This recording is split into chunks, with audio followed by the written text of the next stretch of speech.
এদিকে ঈদের পরেই রাজনীতিতে ফিরছে আওয়ামী লীগ। পর্দার আড়ালে চলছে গোপন সমঝোতা। দিল্লি সফরে আসছেন সজীব ওয়াজেদ জয়। শেখ হাসিনাকে ফেরানো নিয়ে ভারত কি নতুন কোনো কথা বলছে? অর্থাৎ শেখ হাসিনা অপরাধগুলি যেটা করেছেন বলা হচ্ছে, সেই অপরাধগুলির ক্ষেত্রে তার বিরুদ্ধে উপযুক্ত নথিপত্র, প্রমাণপত্র এই সমস্ত কিছু আছে কিনা, এগুলি কিন্তু ভারতের বিচার ব্যবস্থা, ভারতের বিচারক খতিয়ে দেখবেন। নরেন্দ্র মোদী সরকারের সাথে শেখ হাসিনার ব্যক্তিগত সুসম্পর্ক এবং নেহেরু গান্ধী পরিবারের সাথে বঙ্গবন্ধু পরিবারের ঐতিহাসিক বন্ধন, এই দুই শক্তির উপস্থিতিতে ভারতকে আইনি পথে বাধ্য করা বর্তমান অন্তর্বর্তীকালীন বা বিএনপি ঘরানার রাজনীতির জন্য একটি বড় চ্যালেঞ্জ। যদি আইনি প্রক্রিয়া শুরু হয় তবে তা বছরের পর বছর চলতে পারে। এতে করে আপাতদৃষ্টিতে মনে হচ্ছে বাংলাদেশ সরকার চাইলেও শেখ হাসিনাকে দ্রুত ফেরত পাওয়া প্রায় অসম্ভব। দিল্লিতে পা রাখছেন সজীব ওয়াজেদ জয়। এই সফর কি কেবলই মায়ের সাথে দেখা করা, নাকি এর পেছনে লুকিয়ে আছে কোনো পরিকল্পনা? একদিকে রিফাইন্ড আওয়ামী লীগ গঠনের গুঞ্জন, অন্যদিকে তৃণমূলের অস্তিত্ব রক্ষার লড়াই।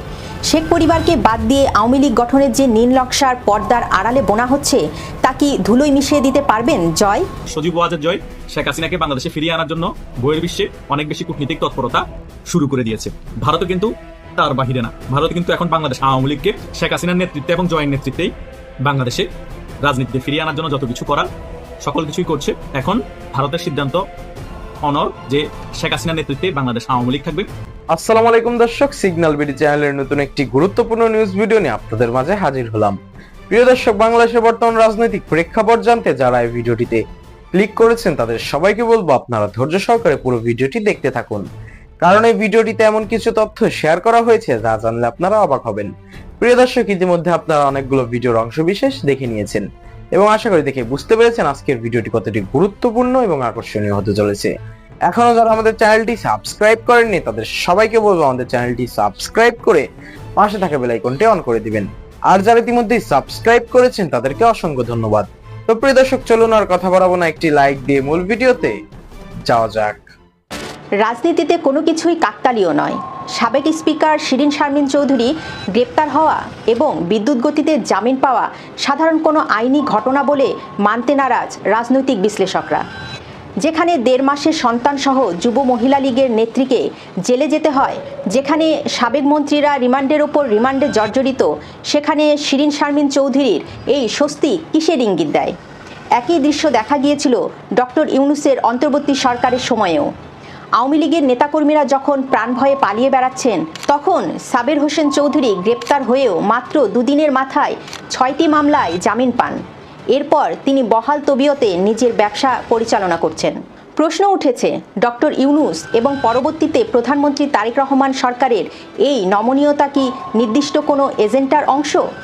রাজনৈতিক মহলে জোর গুঞ্জন চলছে, একটি মাইনাস হাসিনা আওয়ামী লীগ গড়ার চেষ্টা চলছে। আর এই পরিকল্পনায় ক্লিন ইমেজের বা আন্তর্জাতিকভাবে গ্রহণযোগ্য নেতাদের সামনে আনার প্রক্রিয়া চলছে। শিরিন শারমিন এবং সাবের হোসেন চৌধুরী উভয়েই সেই রিফাইন্ড আওয়ামী লীগের সম্ভাব্য মুখ হিসাবে বিবেচিত হচ্ছেন কিনা, সেই সন্দেহ এখন তৃণমূলে দানা বেঁধেছে। তৃণমূলের দাবি, আওয়ামী লীগকে 2 ভাগে বিভক্ত করার একটি নীল নকশার কার্যকর হতে যাচ্ছে। একটি অংশ যারা শেখ হাসিনা ও শেখ পরিবারের অনুগত, আর অন্যটি যারা রিফাইন্ড হিসাবে আত্মপ্রকাশ করতে চায়। কিন্তু প্রশ্ন হলো, শেখ হাসিনাকে বাদ দিয়ে কি আওয়ামী লীগের অস্তিত্ব রক্ষা করা সম্ভব? বাংলাদেশের রাজনীতির ইতিহাস বলে আওয়ামী লীগ ও বঙ্গবন্ধু পরিবার একে অপরের অবিচ্ছেদ্য অংশ। তবে আন্তর্জাতিক চাপ এবং বর্তমান সরকারের কৌশলী অবস্থানের কারণে দলের ভেতর থেকেই একটি অংশ হয়তো ভাবছে, শেখ হাসিনাকে দূরে রাখলেই যদি রাজনীতিকভাবে বেঁচে থাকা যায় তবে ক্ষতি কী? আর এই সমঝোতার মাধ্যম হিসাবেই কি সাবের হোসেন চৌধুরী বা শিরিন শারমিনদের ব্যবহার করা হচ্ছে? দলের এই চরম সংকটের মুহূর্তে চুপ করে নেই শেখ হাসিনা ও তার পরিবার। যুক্তরাষ্ট্র থেকে সরাসরি দিল্লি যাচ্ছেন সজীব ওয়াজেদ জয়। রাজনৈতিক বিশ্লেষকরা বলছেন, এটি কেবল মায়ের সঙ্গে সাক্ষাৎ নয়, এটি টিকে থাকার লড়াইয়ের অংশ। দিল্লিতে বসে সজীব ওয়াজেদ জয় এবং শেখ হাসিনা মিলে এমন এক মাস্টার প্ল্যান সাজাবেন যা দলের ভেতরকার সম্ভাব্য ভাঙন রুখতে বড় ভূমিকা রাখবে। ভারতের রাজনৈতিক নেতৃত্বের সঙ্গেও জয় বৈঠক করবেন।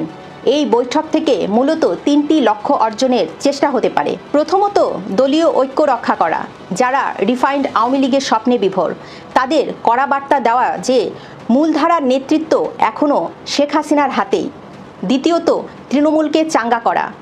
তৃণমূলের নেতাকর্মীরা যারা এই দুঃসময়েও দলের জন্য লড়াই করেছেন তাদের আশ্বস্ত করা যে জয় সরাসরি রাজনীতিতে সক্রিয় হচ্ছেন। তৃতীয়ত, আন্তর্জাতিক লবিং। পশ্চিমা বিশ্বের চাপ মোকাবেলায় ভারতের সমর্থন আদায়ের মাধ্যমে রাজনৈতিকভাবে ঘুরে দাঁড়ানোর পথ তৈরি করা। দীর্ঘদিন ধরে আওয়ামী লীগের তৃণমূলের দাবি ছিল সজীব ওয়াজেদ জয়কে সরাসরি নেতৃত্বে আনা হোক। এতদিন তিনি পর্দার আড়ালে থেকে মা শেখ হাসিনাকে পরামর্শ দিলেও বর্তমান বাস্তবতায় তিনি এখন রাজপথের অপরিহার্য হয়ে উঠেছেন। আওয়ামী লীগের ভাঙন ঠেকাতে জয়কে বেশ কয়েকটি চ্যালেঞ্জ মোকাবেলা করতে হবে। প্রথমত, তাকে প্রমাণ করতে হবে তিনি কেবল ডিজিটাল বাংলাদেশের রূপকার নন, তিনি একজন তুখোড় রাজনীতিবিদ। দ্বিতীয়ত, তাকে সেই সব নেতাদের নিয়ন্ত্রণ করতে হবে যারা বর্তমান সরকারের সঙ্গে গোপন সমঝোতা করে নিজেদের পিঠ বাঁচাচ্ছেন। ডক্টর ইউনূসের অন্তর্বর্তীকালীন সরকার এবং বর্তমান প্রধানমন্ত্রী তারেক রহমান সরকার যে কৌশল নিয়েছে তাতে আওয়ামী লীগকে নেতৃত্বহীন করার একটা চেষ্টা স্পষ্ট। এই অবস্থায় জয় যদি সরাসরি রাজনীতিতে নামেন তবে তা দলের নেতাকর্মীদের মনোবল চাঙ্গা করবে এবং রিফাইন্ড আওয়ামী লীগের তত্ত্ব অঙ্কুরেই বিনষ্ট হতে পারে। বর্তমান প্রেক্ষাপটে বাংলাদেশের রাজনীতিতে আওয়ামী লীগের পুনর্জাগরণ অতটা সহজ নয়, কারণ যেখানে দলের হাজার হাজার নেতাকর্মী কারাগারে বন্দী, যেখানে শীর্ষ নেতৃত্বকে নিয়ে জনমনের তীব্র ক্ষোভ আছে, সেখানে কেবল সজীব ওয়াজেদ জয়ের আবির্ভাবই কি যথেষ্ট? আওয়ামী লীগকে যদি ফিরতেই হয় তবে কেবল শেখ পরিবারের কাঠ খেললেই হবে না, প্রয়োজন হবে দলের আমূল সংস্কারের। সাবেক প্রধানমন্ত্রী শেখ হাসিনা ও জয়কে অতীতের ভুলগুলো স্বীকার করে এবং দলের ভেতরে থাকা সুবিধাবাদী ও হাইব্রিড নেতাদের ছেঁটে ফেলেই এগোতে হবে। তবে সজীব ওয়াজেদ জয়ের দিল্লি মিশন এবং তার রাজনীতিতে সক্রিয় হওয়ার সম্ভাবনা আওয়ামী লীগের রাজনীতিতে নতুন এক অধ্যায়ের সূচনা করবে। একদিকে তারেক রহমানের কৌশলী রাজনীতি, অন্যদিকে শেখ পরিবারের অস্তিত্ব রক্ষার লড়াই।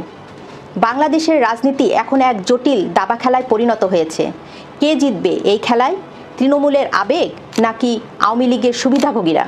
আওয়ামী লীগ কি পারবে তার পুরনো গৌরব ফিরে পেতে, নাকি ইতিহাসের পাতায় অন্য কোনো নতুন নামে আত্মপ্রকাশ করবে এই দলটি? শেখ হাসিনাকে বাংলাদেশে ফিরিয়ে আনা নিয়ে নতুন এক মোড় লক্ষ্য করা যাচ্ছে। ভারতের পররাষ্ট্র মন্ত্রণালয়ের মুখপাত্র রণধীর জয়সওয়াল সম্প্রতি জানিয়েছেন যে শেখ হাসিনার প্রত্যর্পণের বিষয়টি বর্তমানে আইনি ও বিচারিক প্রক্রিয়ার মাধ্যমে পর্যালোচনা করা হচ্ছে। এই একটি বাক্যই এখন বড় প্রশ্ন তুলে দিয়েছে।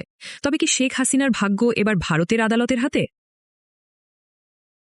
ভারতের খ্যাতনামা আইনজীবী উজ্জয়িনী চ্যাটার্জি ডেইলি স্টারকে দেওয়া এক সাক্ষাৎকারে যে চাঞ্চল্যকর তথ্য দিয়েছেন তাতে সমীকরণ অনেকটাই বদলে যেতে পারে। আজ আমরা বিশ্লেষণ করব ভারতের আইন ও আদালত কি আদেও শেখ হাসিনাকে বাংলাদেশের হাতে তুলে দেবে। আইনি বিশেষজ্ঞরা বলছেন বাংলাদেশ সরকার যদি আনুষ্ঠানিকভাবে প্রত্যর্পণের অনুরোধ জানায় তবে ভারত সরকার বিষয়টি সরাসরি আদালতের কাছে পাঠাতে পারে। এক্ষেত্রে ভারত সরকার একজন ম্যাজিস্ট্রেট নিয়োগ করবেন। সেই ম্যাজিস্ট্রেট ভারতের মাটিতে বসেই বিচার করবেন যে বাংলাদেশের আনা অভিযোগগুলোর ভিত্তি কতটুকু। সহজ কথায় শেখ হাসিনা ভারতের আদালতে আত্মপক্ষ সমর্থনের সুযোগ পাবেন, যা একটি দীর্ঘমেয়াদী আইনি লড়াইয়ের ইঙ্গিত দেয়। বাংলাদেশ ও ভারতের মধ্যে প্রত্যর্পণ চুক্তি থাকলেও সেখানে একটি গুরুত্বপূর্ণ শর্ত রয়েছে। যদি ভারত মনে করে যে আসামিকে ফেরত পাঠালে তিনি রাজনৈতিক প্রতিহিংসার শিকার হতে পারেন, সেখানে তিনি ন্যায় বিচার, ফেয়ার ট্রায়াল পাবেন না, তবে সেই দেশের সরকার বা আদালত প্রত্যর্পণের অনুরোধ সরাসরি প্রত্যাখ্যান করতে পারে। আইনজীবীদের ধারণা শেখ হাসিনার আইনজীবীরা ভারতের আদালতে এই যুক্তিটিকেই সবচেয়ে বড় অস্ত্র হিসেবে ব্যবহার করবেন। যদিও ভারত আন্তর্জাতিক শরণার্থী কনভেনশনে স্বাক্ষর করেনি, তবুও তাদের নিজস্ব আইনে অ্যাসিলাম বা আশ্রয়ের কিছু মানবিক দিক রয়েছে। যদি শেখ হাসিনাকে রাষ্ট্রীয় অতিথি থেকে শরণার্থী হিসেবে ঘোষণা করা হয় তবে তাকে এমন কোনো দেশে ফেরত পাঠানো ভারতের আইনের পরিপন্থী হবে যেখানে তার জীবন বা মর্যাদা হুমকির মুখে পড়তে পারে।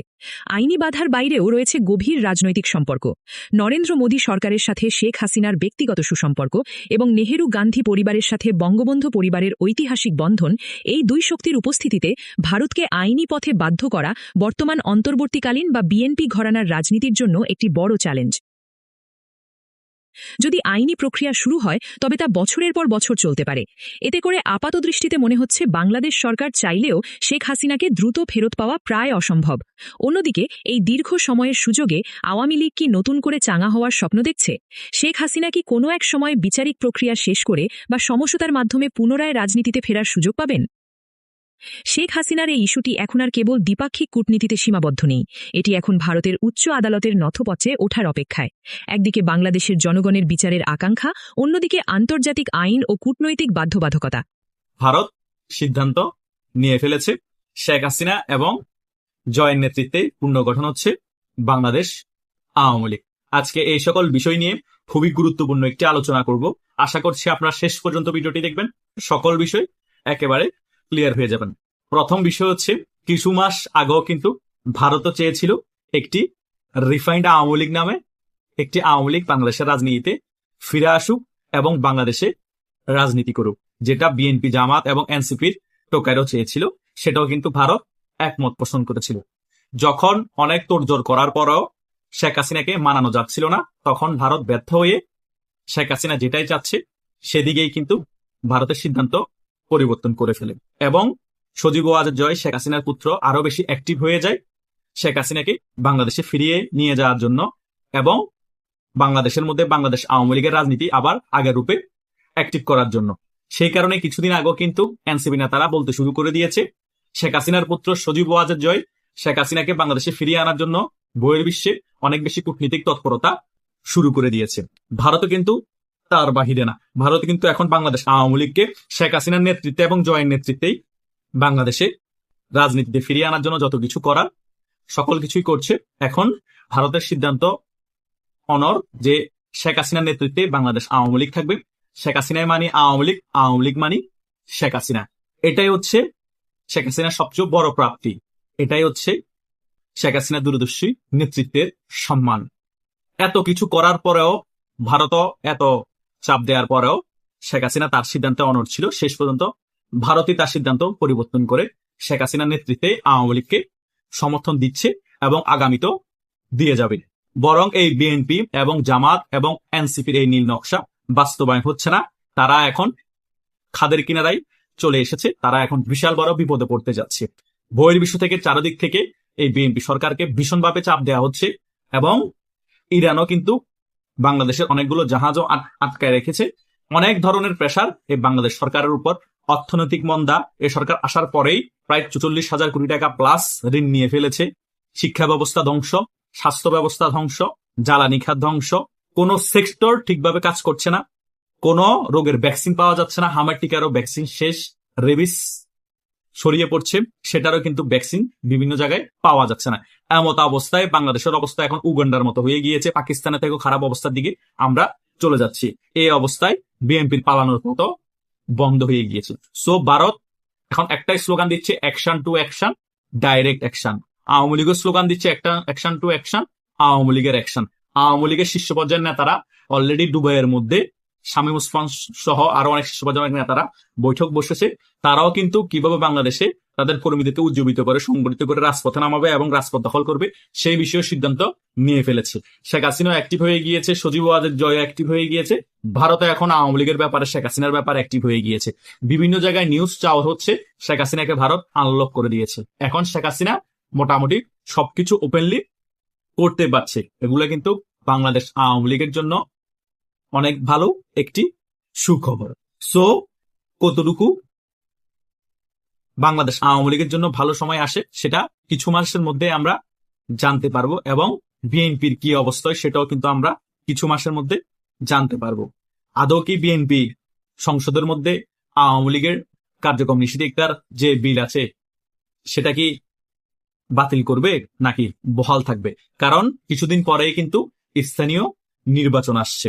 সেই স্থানীয় নির্বাচন অলরেডি এনসিপির অনেক মেয়র প্রার্থীও ঘোষণা করে দেওয়া হয়েছে। আমি আপনাদেরকে কিছুদিন আগেও কিন্তু একটি ভিডিও করে বলেছিলাম, স্থানীয় নির্বাচনকে মাথায় রেখেই বিএনপি বাংলাদেশ আওয়ামী লীগের কার্যক্রমকে সংসদে বিল পাশ করে নিষিদ্ধ করে রেখেছে, যাতে স্থানীয় নির্বাচনের মধ্যে সারা বাংলাদেশে একটি আধিপত্য বিস্তার করতে পারে বিএনপি সরকার। যখন আধিপত্য বিস্তার হয়ে যাবে, জামাত এবং এনসিপি বিএনপির মাথার উপর উঠে বসতে চাইবে, তখনই কিন্তু এই বিএনপি সরকার আওয়ামী লীগের কার্যক্রমের উপর যে নিষেধাজ্ঞা বিল পাশ করিয়েছে সংসদে সেটা তুলে দিবে। আদৌ কি সেটা হবে কিনা সেটার জন্য আমাদের স্থানীয় নির্বাচন পর্যন্ত অপেক্ষা করতে হবে এবং স্থানীয় নির্বাচন হওয়ার পরে কিছু মাস আমাদের দেখতে হবে দেশের কি পরিস্থিতি, বিএনপি কি করতে চাচ্ছে। সেটা দেখার পরে ক্লিয়ারলি আমরা বুঝতে পারবো আদৌ কি বিএনপি আওয়ামী লীগের কার্যক্রমের নিষেধাজ্ঞা তুলছে কিনা সংসদে বিল পাশ করিয়ে। এটাই হচ্ছে মেইন কথা। সো আমি যে সকল বিষয় এই ভিডিওতে আলোচনা করেছি, আপনারা হালকা হালকা মোটামুটি একটা জিনিস বুঝতে পেরেছেন যে ভারত এখন আওয়ামী লীগকে বাংলাদেশের বুকে রাজনীতিতে ফিরিয়ে আনার জন্য অনেক বেশি অ্যাক্টিভ হয়ে গিয়েছে। সজীব ওয়াজেদ জয় অ্যাক্টিভ হয়ে গিয়েছে, শেখ হাসিনা অ্যাক্টিভ হয়েছে, এবং শীর্ষ পর্যায়ে যে সকল নেতারা আছে পাওয়ার রাজনীতি করে তারাও কিন্তু অ্যাক্টিভ হয়ে গিয়েছে। তাদের কথা হচ্ছে এনাফ ইজ এনাফ। কারণ বাংলাদেশে যে সকল নেতা কর্মীরা আছে আওয়ামী লীগের, তাদের অনেকের দেয়ালে পিঠ থেকে গিয়েছে। তারা হয়তো বা তাদের নেতাদের সাথে কথা হলে তারা হয়তো বলে বাঁচলে বাঁচবো, মরলে মরবো, আপনারা নির্দেশ দেন, আপনারাও দেশে আসেন, দরকার হলে সশস্ত্র যুদ্ধ করব, তবুও আমাদের দাবি আদায় করে ছাড়বো। এভাবে করে পালিয়ে পালিয়ে মার খেয়ে জেলের ভিতর পচে পচে আমরা মরতে চাই না। যুদ্ধ করে বাঘের মতো দরকার হলে একদিন বাঁচবো, তা না হলে যুদ্ধে জয়লাভ করবো। এটাই হচ্ছে এখন কর্মীদের শেষ কথা। এখন শীর্ষ পর্যায়ের নেতারাও ব্যাপারগুলো অনেক সিরিয়াসলি নিয়েছে, অনেক আমোদ ফুর্তি করেছে। 2 বছরের কাছাকাছি সময়, এখন আর আমোদ ফুর্তি করার সময় নেই। এখন তৃণমূল কর্মীদেরকে সাপোর্ট দেওয়ার সময়, এখন রিজার্ভ ফোর্সদেরকে সাপোর্ট দেওয়ার সময়, এবং আওয়ামী লীগের তৃণমূল কর্মীদের জন্য বিশাল অঙ্কের টাকা ঢালার সময়। কারণ হাজার হাজার কোটি টাকা আপনারা দেশ থেকে কামিয়ে নিয়েছেন। এখন সেই টাকাগুলো আওয়ামী লীগের নেতা কর্মীদের পিছিয়ে ঢালেন। আওয়ামী লীগের নেতা কর্মীরা কি করতে পারে আপনাদেরকে আঙ্গুল দিয়ে দেখিয়ে দিবে রাজপথে নেমে। তারা জীবন দিয়ে দিবে বাংলাদেশ আওয়ামী লীগকে বাংলাদেশের রাজনীতি ফিরিয়ে আনার জন্য, কিন্তু তারা নত স্বীকার করবে না। এটাই হচ্ছে বাংলাদেশ আওয়ামী লীগের কর্মী, এটাই হচ্ছে বাংলাদেশ আওয়ামী লীগের রিজার্ভ ফোর্স। কথা বুঝতে পেরেছেন? যারা আওয়ামী লীগের রিজার্ভ ফোর্স, তারা পদ পদবীর কোনো লোভ নেই, তাদের টাকার কোনো লোভ নেই। তারা শুধু নেতৃত্বের অভাবে এখন রাজপথে নামতে পারছে না। সঠিক নেতৃত্ব পেলে তারা রাজপথে নেমে সকল কিছু ছাড়খাড় করে দিবে। কথা বুঝতে পেরেছেন? ভারত তাদের কূটনীতি দিয়ে যথেষ্ট পরিমাণে এখন আমাদের সাহায্য সহযোগিতা করছে। ভারত অনেক মাস আগে থেকেই শেখ হাসিনাকে বারবার বলছে আওয়ামী লীগের কর্মীদেরকে রাজপথে নামার নির্দেশ দেন। শেখ হাসিনা কুলে উঠতে পারতেছে না, নির্দেশ দিলেও যদি না নামায়, শুধু শুধু নির্দেশ দিয়ে কি হবে? কারণ আওয়ামী লীগের শীর্ষ পর্যায়ে অনেক নেতাদের কর্মীরা যারা আছে তারা কিন্তু এখন মনোবল পাচ্ছে না, কারণ তাদের নেতাদের সাথে তারা যোগাযোগ করতে পারছে না। হয়তোবা শীর্ষ পর্যায়ের অনেক নেতারা তাদের কর্মীদের সাথে যোগাযোগ করছে, অনেক বেশি উজ্জীবিত হচ্ছে কর্মীরা, সেই কারণে বিভিন্ন জায়গায় এখন ঝটিকা মিছিল, বিক্ষোভ মিছিল দিনে রাতে বিভিন্ন জায়গায় আমরা দেখতে পাচ্ছি, এবং অনেক গ্রেপ্তারও হচ্ছে। সো গ্রেপ্তার হচ্ছে, বিক্ষোভ মিছিল হচ্ছে, আওয়ামী লীগ সংগঠিত হচ্ছে, রাজপথে নামছে, এবং শীর্ষ পর্যায়ের অনেক নেতারা দুবাই, ভারত সকল জায়গায় বৈঠক বসছে কিভাবে বাংলাদেশ আওয়ামী লীগকে আবার আন্দোলনে সক্রিয় করা যায় এবং রাজপথে নেমে রাজপথ দখল করানো যায়। সকল কিছু এখন হচ্ছে। সো আগামীতে খুব ভালো সময় আসতে যাচ্ছে। স্থানীয় নির্বাচনটা হতে দেন, ভারতের মধ্যে পশ্চিমবঙ্গের নির্বাচনটা হতে দেন, বাংলাদেশের অনেক কিছু রাজনৈতিক পট পরিবর্তন হয়ে যাবে, আপনারা সেটা চোখের সামনে দেখতে পাবেন। সেই কারণে আমাদের আরো কয়েকটা মাস অপেক্ষা করতে হবে। প্রিয় দর্শক, ইতিমধ্যে আপনারা আমাদের পুরো ভিডিওটি দেখেছেন। ভিডিওটি দেখে কি জানলেন এবং বুঝলেন, অবশ্যই আপনাদের মূল্যবান মতামতটি আমাদের কমেন্ট বক্সে জানাতে ভুলবেন না। এখনো যারা আমাদের চ্যানেলটি সাবস্ক্রাইব করেনি তাদের সবাইকে বলবো আমাদের চ্যানেলটি সাবস্ক্রাইব করে পাশে থাকা বেল আইকনটা অন করে দিবেন, এরকম নিত্য নতুন প্রতিদিন গরম গরম নিউজ আপডেট পেতে। ধন্যবাদ সবাইকে।